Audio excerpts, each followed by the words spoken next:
kita ngomong VOC parenting sama gentle parenting, kalau menurut Bapak tuh gimana? Kenalin pasangannya dulu, takutnya diskusinya bukan sama suami sendiri. Pas nengok, Pak RT. Yang pas tuh gini, jahat enggak atau red flag gitu. Ombak, obrolan mama bapak.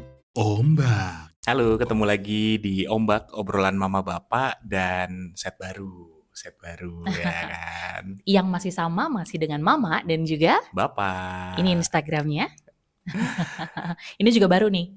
Baru. Buat editor tolong ya dimasukin. Editornya kan saya. Oh iya. Ini nanti saya masukin. Apa sih yang mau kita obrolin hari ini?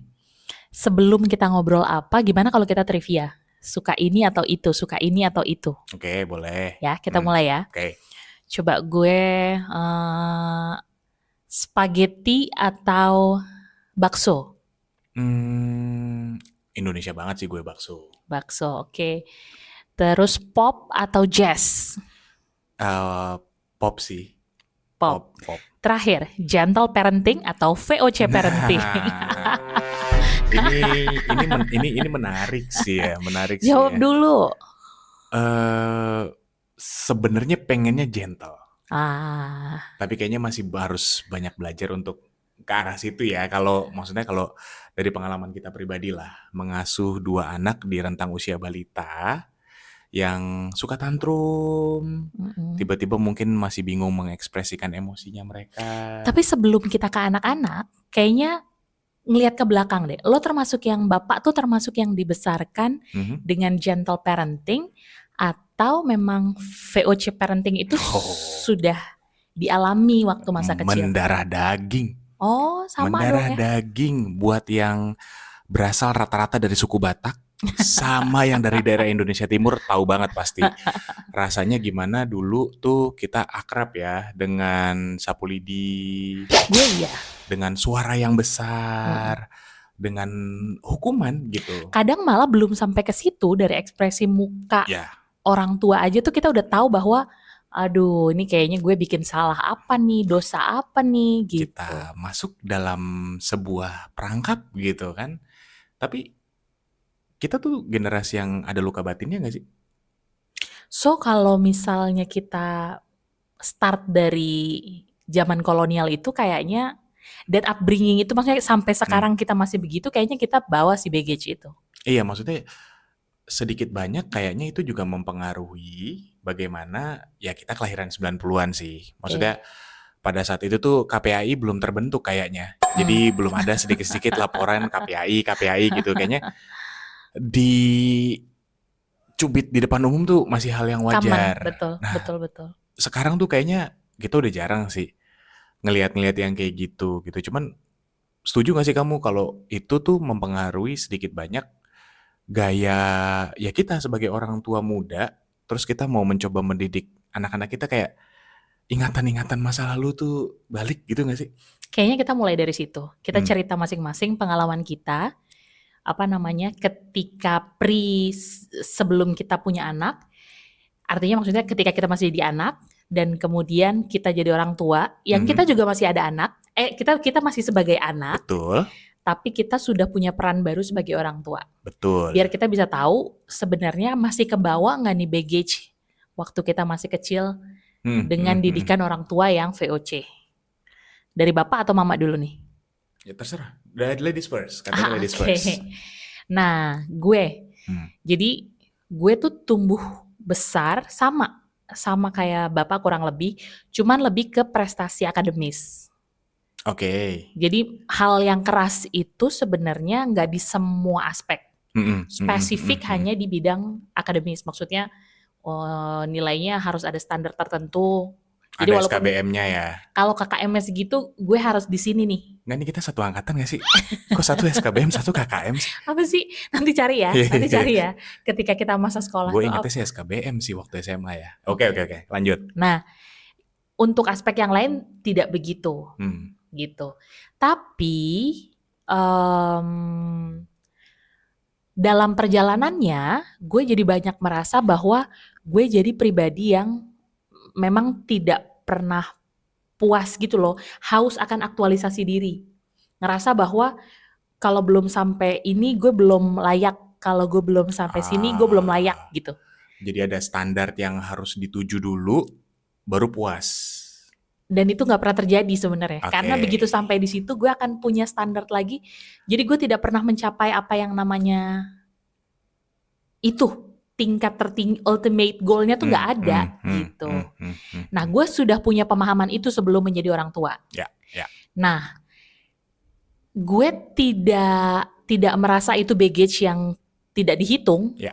Jadi gue sudah tahu gue punya baggage itu, dan waktu kita mau nikah juga kita komunikasikan.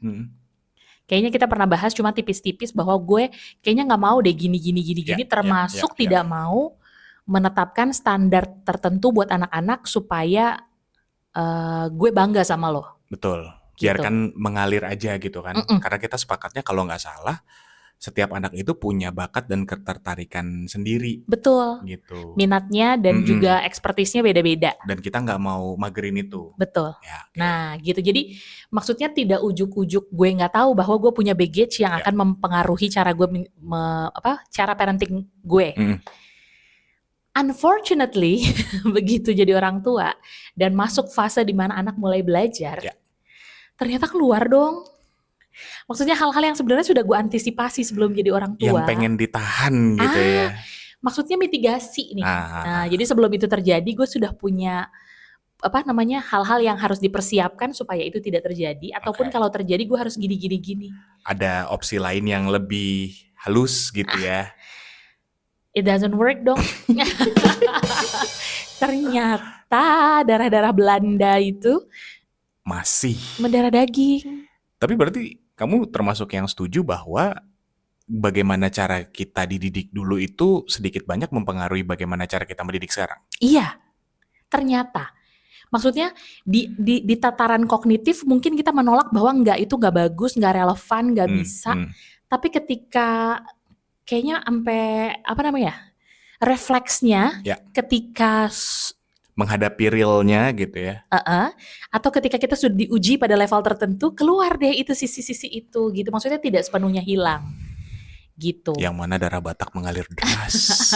Jadi maksudnya even kita sudah melakukan mitigasi atau even kita tahu secara kognitif bahwa itu tidak baik, atau ada hal-hal yang sebenarnya perlu di-adjust, tidak perlu se-ekstrem itu, tapi ternyata refleksnya keluar. Karena sebenarnya lebih lama pengalaman gue jadi anak daripada gue jadi ibu ya. Betul. Kalau sampai hari ini. Baru kan. Iya. Jadi ibu itu baru ya. Gitu. Jadi masih kelepasan. Gue sebagai mama, gue masih kelepasan. Gue masih mengalami betul pengulangan atau replikasi dari yang dilakukan nyokap gue ketika gue kecil. Berarti cap VOC itu masih... masih ada ternyata. Itu cerita gue. Coba Bapak. Iya, nggak jauh beda sih gitu. Cuman kan kalau si mama nih secara akademis bagus gitu ya. Gue tuh akademis kapan ya? SMP kelas 2 kayaknya. Baru SMA deh. Nyokap tuh, almarhumah nyokap tuh ngerasa kayak, kok gue gak dipanggil BK nih? Biasanya... Standar itu gitu ya? Iya, biasanya tuh SD kan wali kelas, SMP tuh udah mulai BK kan. Nah, selalu tuh kelas 1, kelas 2, kelas 3 udah pasti. Nah, masuk SMA, nyokap tuh bingung. Ini beneran nih ngambil rapot doang? Nggak ada dipanggil BK?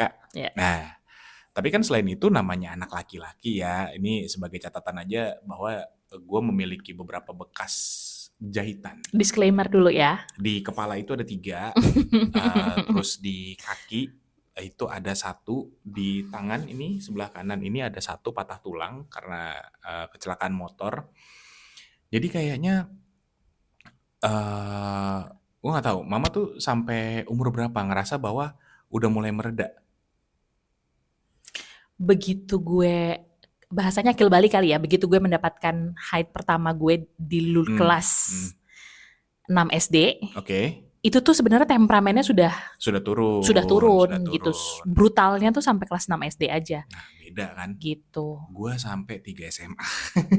Atau mungkin nanti ya, tapi kita coba cari tahu. Mungkin memang siklusnya laki-laki sama perempuan beda ya. Mungkin. Gitu. Nah, jadi kita ngomong gini juga ini boleh didebat, silahkan, monggo gitu. Boleh setuju, boleh enggak. Tapi Kita cuma mau cerita dari pengalaman kita dan Dan kita harus kebetulan akui memang kita bukan expertise. ya, Ini sharing obrolan mama bapak, layaknya mm, obrolan mama bapak lah. dan sebenarnya ini kita pengen nunjukin buat anak-anak kita juga ya, buat Betul. abang dan adik, kalau nanti kalian kamu berdua menyaksikan ini gitu, ini ada hal-hal yang bapak sama mama tuh coba belajar gitu, karena katanya kan jadi orang tua itu proses yang tidak pernah selesai Betul. Long katanya. life journey gitu. Nah, Kami bikin video ini buat kalian ya, abang sama adik. Jadi kami juga struggling, maksudnya kami nggak happy setiap kali Ya, kami kelepasan tuh kami nggak happy. Tapi kami juga mau cerita bahwa itu cerita lucu yang mungkin nanti saat kalian udah dewasa kalian ketawain. Atau mungkin kalian juga masih mengulang ke VOC-an kami gitu. sebenarnya sih berharap enggak ya. Karena kadang gimana ya, maaf bukannya mau menyinggung, tapi untuk para opa-oma, para opung, begitu kita keras sama cucunya, Iya. tidak berlaku. Wah, jadi kita kadang-kadang sering lihat tuh kayak, lah perasaan dulu Kayak dua entitas berbeda ya. Itu masih nyokap gue bukan iya. gitu. Kok dulu saya Kenapa sudah ada yang aturan-peraturan melayang gitu, ada plak gitu. Sekarang kok aturan-peraturan udah banyak yang direvisi ya. iya, gimana? Aduh. Gitu. Ya tapi Lanjut lagi ke cerita Papa bahwa nakalnya panjang. panjang mungkin karena laki-laki, mungkin. Tapi satu sisi positif yang Ya. boleh diambil gitu ya. Gue nggak perlu ceritain dong kenakalannya apa aja, nggak perlu gitu. Cuman satu sisi positif yang perlu diambil bahwa dengan label si VOC yang dianggap sebagai sekarang Keras. kejam, keras gitu, ternyata sisi positifnya adalah pembentukan karakter Setuju part yang yang itu. yang membuat kita tuh nggak gampang meleset ke kiri ke kanan, nggak gampang kayak nyobain hal-hal yang terlarang Ya. gitu. Kayak udah ada sebenarnya kayak ada yang masang rem di otak kita nih. Tapi kita nggak tahu kapan rem itu dipasang. Ya. Jadi kayak bisa lebih ngendaliin diri, kayak mungkin jadi bisa lebih matang gitu. Yes. Walaupun mungkin efeknya berbeda-beda. Tidak menutup kemungkinan dong ada yang kemudian dendam kepada orang tuanya gitu. Cuman Betul. kayaknya kalau kita berdua tuh setuju bahwa positifnya itu membentuk karakter kita. Itu membuat diri kita lebih kuat. Nggak menye-menye. Sebenarnya maksud gue ketika kita ngomong VOC itu piece puzzle yang satu. Tapi another piece-nya itu sebenarnya karena pada saat itu distraksi belum banyak. Akhirnya lo lagi. Abis setelah dimarah-marahin tuh kita kayak disuapin lagi sama mama sendiri. Walaupun masih tetap sambil dimarahin. Jadi maksudnya kayak love-hate relationship gitu loh. Iya. Jadi di satu sisi kita dimarahin, kita sebel. Tapi abis itu kita gak punya pilihan lain. Kita gak punya banyak gadget. Kita gak punya banyak activity. Si mama yang marah-marah itu lagi yang akhirnya belai-belai kita. Jadi hati kita balik lagi. Enggak, sebenarnya kalau activity banyak dong. Tapi bedanya zaman dulu kita lebih banyak main di luar. Iya. Maksud gue distraksinya tidak sebanyak sekarang. Jadi akhirnya bonding antara si orang tua yang kolonial itu dengan anak tetap ada, tetap kencang. Jadi maksudnya gue sebel sama lo, tapi kayaknya emang gue gak punya hidup lain selain lo gitu loh. Betul. Sedangkan sekarang mungkin ya, walaupun kita tidak sekejam dulu, tapi maksudnya anak-anak tuh bisa ke-distract dengan banyak hal. Jadi bondingnya juga tipis-tipis. Dan sebenarnya agak hati-hati gitu juga sih, maksudnya kayak gue tidak pro VOC parenting, tapi belum juga bisa ke gentle parenting. Yes. Gitu, kayak hati-hati karena ngerasa nggak sih anak-anak sekarang itu lebih cepat dewasa ketimbang umurnya. Iya. Ya takutnya gitu, maksudnya gini, mungkin sekarang anak SD aja tuh udah punya grup WhatsApp sendiri. Yes. Atau mereka pakai sosial media dan lain sebagainya gitu. Ya kan bisa dalam proses mencari jati diri ini bisa terpengaruh juga. Jadi tarik ulur ya. Maksudnya kombinasi keduanya. Ya, maksudnya gini, hati-hati juga kalau kita mau keras boleh. Tapi ini yang coba kita terapin juga. Jadi abang sama adik, bapak sama mama itu akan sangat keras ketika berhubungan dengan etika. values keluarga kita gitu. Setiap keluarga kan punya values ya. Ya, nilai-nilai dasar kehidupan deh. Iya. Bagaimana kemudian bertanggung jawab, minta maaf ketika Melakukan kesalahan. kesalahan mau kecil mau gede. Misalnya lagi dijemput di sekolah terus tiba-tiba nyenggol temennya. Nah, bilang maaf. Iya. Gitu, harus bilang maaf. Itu belajar. Yang mana banyak juga sekarang itu jadi barang mahal ya. Mm-mm. Maksudnya, do I have to say sorry gitu? Ya, Maksudnya kayak, ya. enggak gitu. Kenapa gengsi gitu Makanya ya. kan sekarang kalau merhatiin konten-konten yang untuk anak-anak tuh masih ditekankan 5 magic words. Ya. Nah, Apa coba sebutin dulu dong. Anda main 5 aja. Ntar yang terakhir wassalamualaikum warahmatullahi wabarakatuh. Pertama. enggak lah, ini menarik banget ya. Assalamualaikum warahmatullahi wabarakatuh. Yang pertama itu please. Please. Thank you. Thank you. Terus bisa phone a friend gak nih? Kan udah gue bilang main 5 aja. Three magic words apa 5? Ya 3 aja dulu. Please. Dari yang apal aja dulu. Please, thank you, sorry. Please, thank you, sorry. Oke. Kayaknya 3 deh. Enggak, ada 5, tapi 2 lagi gue juga lupa. Sulit. Gitu, tapi itu yang kita mau agak keras di situ. Kenapa? Karena itu akan membentuk karakter kamu berdua.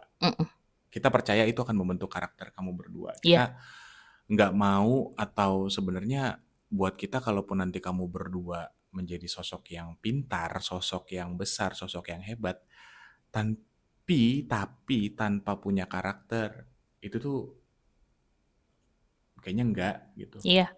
Dan kita tidak pernah setting, maksudnya harus menjadi ini, menjadi itu, menjadi itu. Bebas selama si pondasinya aja nih yang kita jaga. Pondasinya ketinggian segini tuh udah cukup.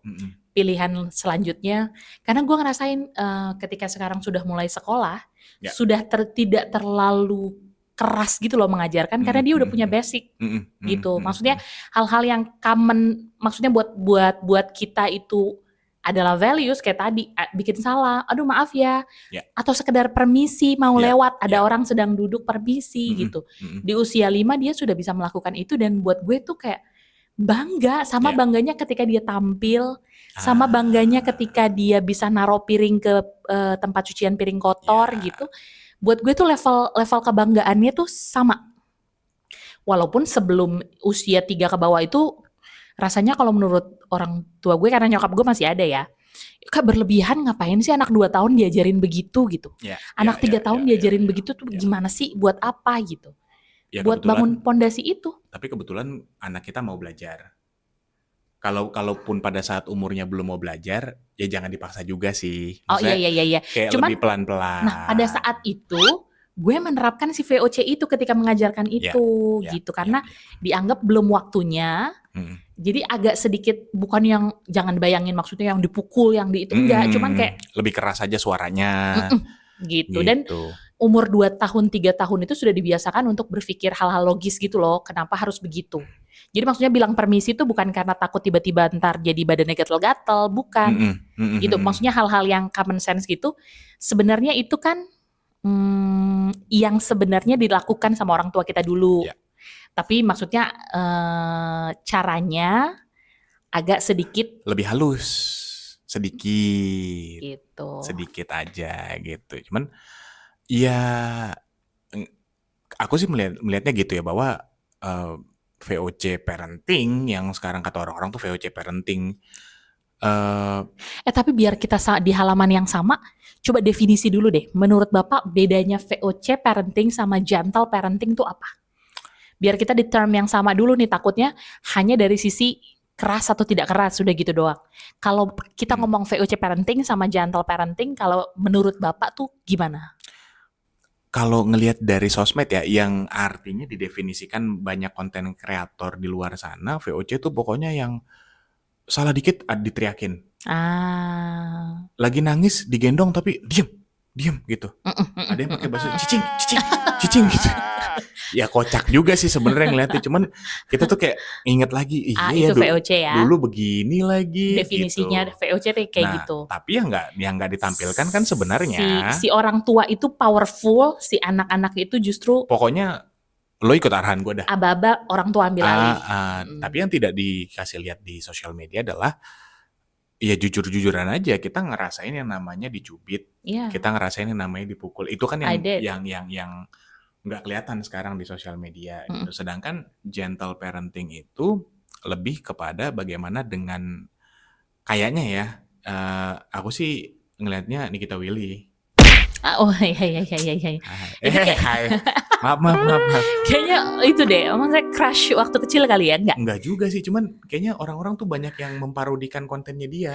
Oke. Jadi Gue nggak begitu ngikutin soalnya. dijahit bareng dia gitu, yang anaknya ngejatuhin makanan. Komparasi gitu. Oke. Terus lagi liburan kemana, anaknya digendong lagi nangis. Dia tuh bisa, gimana ya, kenapa kamu sedih gitu. Gentle parenting tuh yang memang lebih pendekatan sih. Lebih kalau ngomong tuh eye level. VOC kan kayak dari atas ke bawah gitu. Tapi kalau gentle parenting tuh bagaimana eye level. Oh, jadi lebih ke cara ya. Yang ngebedain VOC dan gentle parenting adalah cara. Physical touch-nya juga beda. VOC itu kan kelepak gitu. That's physical touch. That's physical touch.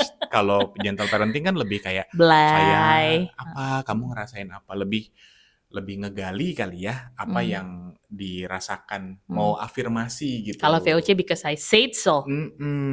Kebanyakan seperti itu. Nggak tahu, kita di satu buku yang sama? Iya, itu tadi maksud gue. Jadi sebenarnya dua-duanya sama-sama baiknya. Ya. Cuma cara menyampaikannya, kalau yang yang satu lebih otoriter, yang satu lagi adalah tadi gue suka kata-kata menggali. Gitu. Jadi kita tuh sebenarnya sama peer gitu. Jadi kalau gue punya hak bicara, anak gue punya hak bicara, yuk kita bicara aja. Betul. Gitu. Cuman makanya kalau dari aku ya, aku ngelihat juga sekali lagi boleh didebat, boleh setuju, boleh enggak, silahkan. Termasuk mama juga mau ngedebat juga silahkan. Aduh maaf, kepukul mic-nya. Gentle parenting itu menurut gue ada sisi negatifnya. Oke. Sisi negatifnya ini akan berdampak ke siapa? Ke orang tua. Apalagi. Apa coba sisi negatifnya? Kayak baru pernah dengar gue. Bahwa gentle parenting juga sebenarnya punya sisi yang bolong nih, yang sebenarnya juga harus dikombinasikan. Apa tuh? Pertanyaan singkat. Kuat nggak dengar anak nangis? Semenit. Kuat nggak? Artinya apa? Pada saat mau melakukan gentle parenting, apalagi yang kesabarannya setipis tisu dibagi 6, itu kan sebenarnya dia coba menyesuaikan diri gitu. Dia coba nahan diri, dia mendem semua emosi yang mau dia keluarin gitu kan, supaya dia bisa gentle parenting. Pernah nggak sih ngeliat orang yang coba berubah 1 hari terus tiba-tiba orangnya meriang? Bukan karena masuk angin ya, bukan karena masuk angin, kecapean atau apa, cuman ternyata tubuhnya nolak. Gimana maksudnya gimana? Gitu. Gimana gitu. Maksudnya gimana? Meriang gitu, tiba-tiba udah jaketan deh. Kenapa kamu nggak tahu aku meriang gitu?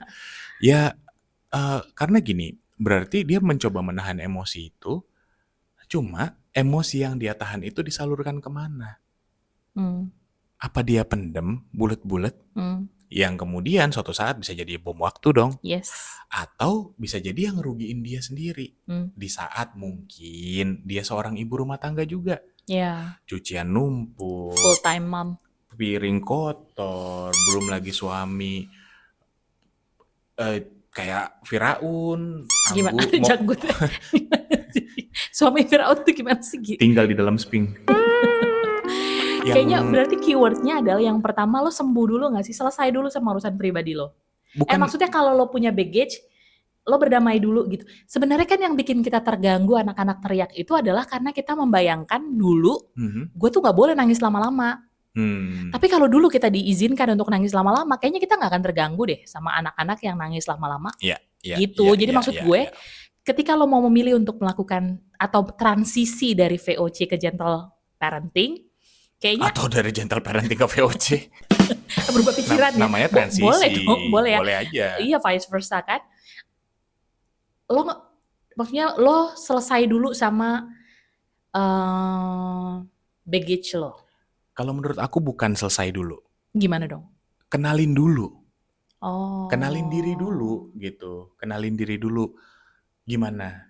Dan yang paling penting kalau menurut gue ya, sepakat antar pasangan dulu.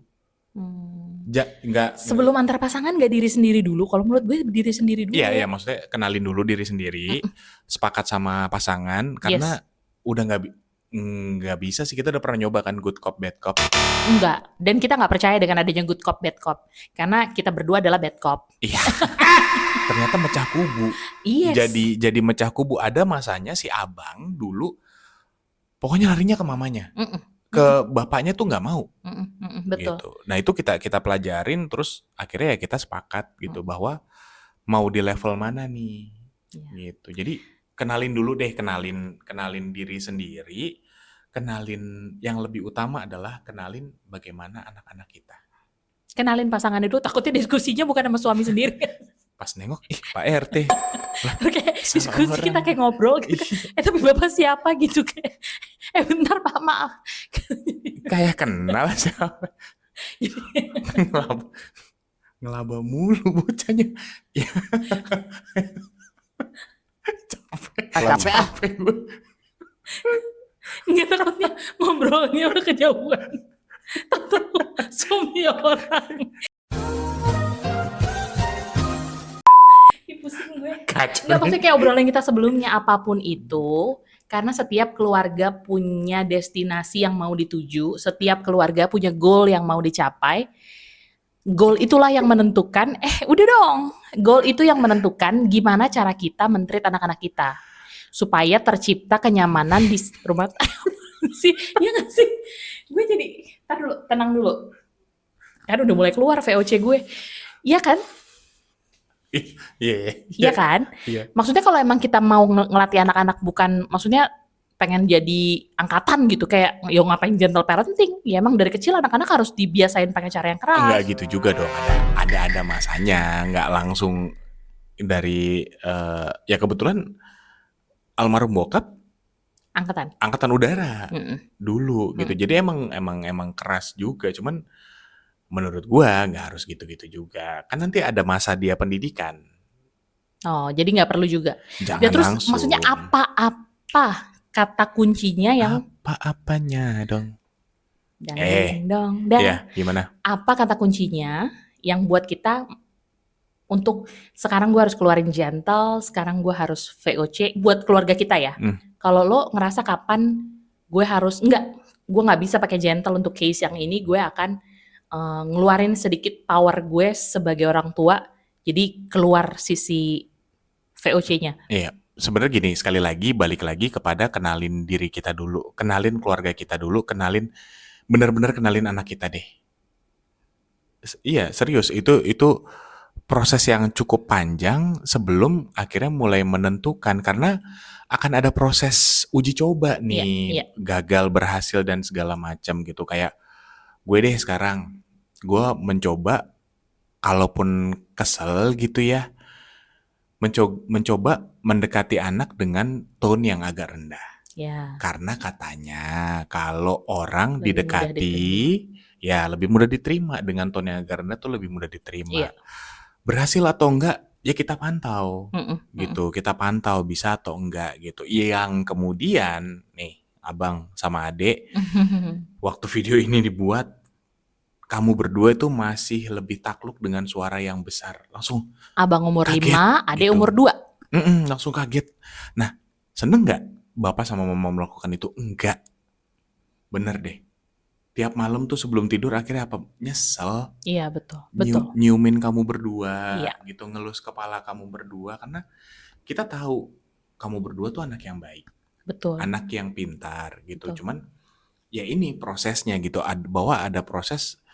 Kalau ada produk yang bilang buat anak kok coba-coba, tapi ini harus dicoba. Iya. Nggak ada manual booknya soalnya. Nggak ada manual booknya, nggak kayak apa ya, wajib belajar 9 tahun, ada buku cetaknya, terus kita belajar dari situ, kita hafalin, terus kita ulangan, enggak gitu.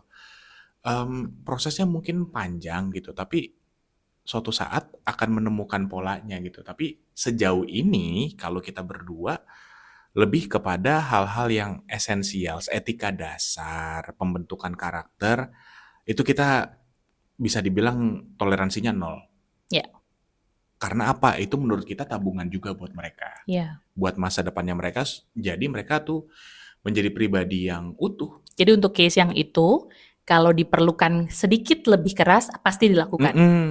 Oke. Tapi untuk hal-hal yang lain kayak misalnya mereka tuh suka beli es kelapa yuk gitu, beli air kelapa yuk.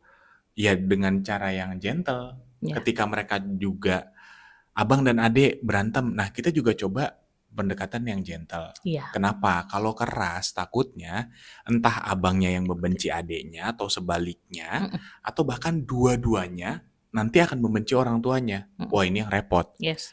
Gitu. Ya, karena emang baru beberapa bulan terakhir lah ya. Kayaknya kita menerapkan bahwa ketika yang satu ngadu, mama abang gini atau mama adek gini, kita bilang bahwa selesaikan berdua. Ya. Karena kami tidak mau kelihatan berpihak pada salah satu yang akhirnya ntar membuat ditumpuk-tumpuk bahwa mama sampai pada kesimpulan bahwa mama papa lebih sayang adik. Atau mama papa lebih prefer abang. Gitu. Itu. Jadi kalau emang case-nya tidak ada yang membahayakan mereka secara fisik dan tadi tidak menegosiasikan yang basic value, maksudnya values dari keluarga kita, kami juga ajarin mereka untuk berkonflik. Ya, how to solve the conflict. Betul. Gitu. Sehingga nanti ketika mereka punya konflik sama temennya, si abang kan laki-laki ya, Yes. nggak main langsung jotos, gitu. Kekerasan nggak menyelesaikan masalah. Walaupun sebenarnya jotos itu lebih banyak terjadi dari adik ke abang. Ya, kebetulan di keluarga kami ini memang agak anak perempuan ini calon atlet Smackdown. Tapi ya akhirnya kita coba ngajarin dan bahkan kamu pernah lihat nggak sih katanya nih kalau di video-video yang aku lihat di sosmed gitu, orang Korea kalau hukum anaknya itu kayak disuruh berdiri di pojokan, waktunya tuh ya tergantung orang tuanya, ada yang setengah jam, ada yang sejam gitu. Nah kalau kita nggak gitu. Katanya kan kalau orang Korea itu supaya anaknya refleksi diri. Yeah. Nah kita coba deh ngobrol berdua. Kebetulan adiknya pun sudah mulai pintar ngomong. Betul. Bukan yang satu pakai bahasa isyarat, bukan satu nya satu udah lancar, enggak. Tapi satu sisi itu untuk apa? Untuk ngebentuk bondingnya mereka juga. Yes. Jadi kalaupun dimarahin mamanya, dimarahin bapaknya, terus mereka nangis berduaan, silahkan. Iya. Tapi selesai di kamu berdua. Iya. Jangan dianggap bahwa bapak mamanya nih pemecah. Gitu. Berpihak pada salah satu. Gitu. Jadi mereka sudah terbiasa juga untuk menyelesaikan itu. Kayaknya terakhir, jadi tim yang menerapkan, kalau mengalami kan tadi udah nih, bahwa kita mengalami yang VOC. Ya. Tim yang menerapkan gentle atau VOC? Kalau dari aku ngelihatnya adalah ibaratnya gado-gado tuh emang harus dicampur. Tim aduk. Tim digabung gitu, tim digabung. Yang mana sekali lagi proporsinya lebih besar yang mana kita harus ngelihat dari segi keluarga kita juga. Oke. Nggak bisa, kayaknya udah di zaman sekarang tuh udah nggak bisa karena gue maunya lo begini. Kayak sedikit cerita bahwa gue kan dosen, gue pengajar gitu ya di salah satu kampus swasta di Indonesia. Gue pernah dapet anak bimbingan skripsi yang udah tinggal satu level. Yeah. Dia nggak mau nyelesain karena dia konflik sama mamanya. Nah mamanya gue nggak tahu dapat nomor gue dari mana, ngubungin. Minta tolong anak ini di konseling. Kayak akhirnya kita ketemu lah di dekat kampus, kita ngobrol gitu. Tanya kenapa? Gue waktu ngajar tuh dipanggilnya bang, nggak mau dipanggil pak gitu, kayak tua banget nggak sih? Walaupun udah tua sih. Enggak bang, gini. Jadi dari dulu gue udah bilang bahwa gue tuh maunya jadi orang film, mau kuliah tentang dia menjalani karena orang tuanya. Filman gitu. Oke. Itu yang membuat di satu langkah lagi, satu semester lagi nggak mau nulis. Akhirnya apa yang terjadi dengan anak itu? Akhirnya tuntas sih, dibimbing sampai tuntas dan kebetulan dia mau, orang tuanya juga mau bekerja sama gitu. Setelah gue coba cari tahu sebenarnya anak ini kenapa. Gitu. Itu baru satu karena beberapa semester sebelumnya ketemu lagi anak yang maunya tuh jurusannya hukum. Tapi orang tuanya bilang, udah kamu komunikasi aja. Akhirnya apa? Gak nyambung belajarnya. Selama 3 atau 4 semester tuh prestasinya tuh di bawah rata-rata air. Gitu. Kasian kan gitu. Yes. Jadi salah satu contoh bahwa jangan lagi menjadikan kita tuh sebagai penentu kehidupan mereka gitu. Karena ya gue sih ngeliatnya kasihan ya, kayaknya harus ada yang dirubah gitu. Kenapa? Takutnya itu kepeperan di ingatannya mereka, alam bawah sadarnya mereka ya kayak tadi. Kita nggak sadar dulu kalau kita makannya ngelamun dikit, ngemut dikit, kita dibentak atau dicubit atau di apa. Akhirnya ketika anak kita melakukan itu, kita Refleks. refleks gitu. Kiper bukan tapi refleks gitu kan. Capek ah. Apa sih? Ya tapi ya pada akhirnya Yang pas tuh gini, jahat enggak atau red flag gitu. Oke, gue dong sekarang tanya. langsung aja silakan pada wartawan nih diberikan Kalau gue klarifikasi. pernah salah paham. Gue ngeliat kucing, kok jahat banget sih anaknya digigit gitu. Leher Oke. Ya, sininya loh, digigit, dibawa gitu kan, digotong digigit. gitu. Gue tidak ada berpikir itu dibawa. Pokoknya digigit lehernya, dibawa gitu. Terus gue, itu binatang aneh banget sih, kok jahat banget sih gitu. Yang akhirnya gue tahu, setelah gue mencari tahu, itu cara dia menggendong anaknya. Itu membuat, itu cara dia menyelamatkan anaknya, membawa anaknya ke tempat yang lebih aman. Dan akhirnya buat gue malu gitu. Sudah salah melabeli bahwa si ibu kucing ini jahat gitu. Jadi kalau menurut gue, stop aja gitu melabeli itu parenting yang benar, itu VOC atau itu gentle, karena sebenarnya kita nggak pernah tahu kebutuhan dari setiap keluarga. Latar belakangnya. Jadi nggak ada label yang paling pas daripada naluri seorang ibu untuk menteladani anak-anaknya. Naluri seorang ibu dan dukungan seorang ayah. Iya. Nggak boleh ditinggal itu. Iya. Wajib. Gitu. Jadi apakah gue termasuk yang kombinasi atau apapun? Kalau menurut gue, gaya parenting gue adalah jauh lebih besar daripada semua label yang ada. Karena itu bisa keluarnya tergantung interaksi kita berdua, tapi dengan cara mungkin yang lebih dekat. Maksudnya ketika gue tidak suka diperlakukan seperti itu, gue tidak akan memperlakukan anak gue seperti itu. Tapi apakah mungkin gue tiba-tiba sepertinya kayak mengancam anak gue, tapi kalau itu buat keamanannya dia, mungkin akan dilakukan. Tapi naluri dan insting dari orang tua nggak bisa dibohongin. Iya, dan itu tidak bisa dilabeli dengan label apapun, dan itu fair. Katanya in war and love itu fair kan. In parenting juga gue tambahin bahwa itu fair aja, karena kita nggak pernah benar-benar tahu kan. Setuju sih. Gitu. Tapi naluri orang tua, maksudnya orang tuanya juga secara naluriah orang tua itu pasti ingin yang terbaik buat anaknya. Gitu. Jadi menurut gue tidak ada label yang paling pas. Selama lo ngerasa itu adalah untuk kebahagiaan anak-anak, kebahagiaan orang tua dan tujuan dari keluarga lo, apapun namanya, go ahead for it gitu. Iya, dan jangan kemakan omongan orang di sekitar juga sih. Gitu, karena sebetulnya mereka pun nggak tahu latar belakangnya. Nggak pernah benar-benar tahu. Gitu. Mereka tuh, dan apa ya, yang lebih penting lagi, jangan pernah jadikan seseorang itu jadi golden standard. Setuju.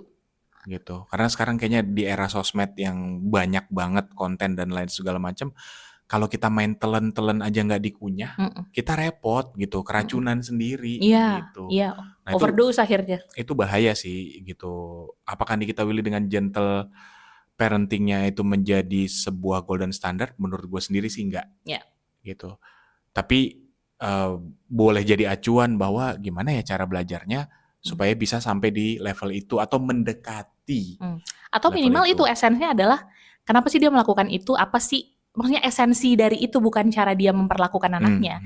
Karena banyak yang bilang kan dia kan nggak nyuci, nggak ngepel, nggak itu, nggak ono, nggak relate sama gue gitu. Tapi apa sih esensi yang paling besar adalah dia pengen anaknya itu mengenal dia sebagai ibu yang welas asih. Oke, ambil aja, gue juga bisa. Karena definisi welas asih kan bisa beda-beda ya. Jadi maksudnya jangan ngelihat kulit luarnya, tapi apa sih esensi dari dia melakukan itu sehingga kita bisa aplikasikan dan bisa jadi relate. Gitu. Tapi nggak tahu ya, ini buat bapak-bapak khususnya, kadang kita tuh subjektif sama anak perempuan gentle, sama anak laki-laki keras. ladies and gentlemen. Oke. Wow. Oke, enggak, gue menarik, gue suka itu. Yang Oke. akhirnya gue ngerasain sendiri gitu bahwa ketika bertumbuh besar, hubungan sama nyokap lebih dekat. Iya. Anak laki-laki nih, Mm. hubungan sama bokap itu jauh. Ah. Sampai pernah ada masanya gue pengen beliin almarhum bokap tuh bihun pangsit kesukaan dia. Dia ngomong ke temen nyokap gue, apa bentar lagi gue udah mau kembali ke Tuhan ya, kok dia tiba-tiba beliin makanan gue lah. Karena rasanya kayak berjarak gitu ya setelah dewasa. Nah Oke. makanya sekarang akhirnya ya kayak si abang kan, Mm. beberapa kesempatan pasti aku manggil dia bukan abang, bukan nama, tapi aku panggil bro. Bukan karena lupa namanya ya? Enggak. Hai, gila lupa nama anak sendiri ya. Ya kayak tadi Alzheimer kali ngobrol ya. panjang, Toto. Bapak siapa? Pak RT. Ya Ya gitu, gitu. kayak lebih disesuaikan aja sih gitu. Ketakutan terbesar gua adalah ketika kita sudah bertambah tua, kita kangen sama anak kita nggak kangen sama kita. Jangan Wah sampai. sedih sih. Jangan sampai. Sedih sih. Gue ngelihat konten di panti jompo itu nggak kuat, asli nggak kuat, yang benar-benar nggak pernah dikunjungin sama Tapi juga anaknya. bukan berarti kita membiarkan mereka akhirnya jadi tidak tahu bahwa ada nilai-nilai yang harus secara tegas kita ajarkan dari kecil. Betul. Akhirnya mereka jadi ignorant adult gitu, nggak juga. Ya. Jadi sekali lagi gue sebagai mama nggak capek untuk bilang bahwa kami bukan expertise. Ya. Kami adalah bapak dan mama yang berbagi cerita aja. Berbagi cerita, yang suka ngobrol, dan mau mendokumentasikan ini sebagai bentuk bahwa papa mama terus belajar loh untuk jadi papa mama terbaik buat abang sama adik. Ya, yang mau debat, yang mau bilang setuju silahkan banget, kita terbuka banget untuk berbalas komentar. Yes. Supaya kita sama-sama belajar, Ya. bukan mau adu pintar, enggak. Oke, obrolan mama bapak ombak. Bye. Ombak.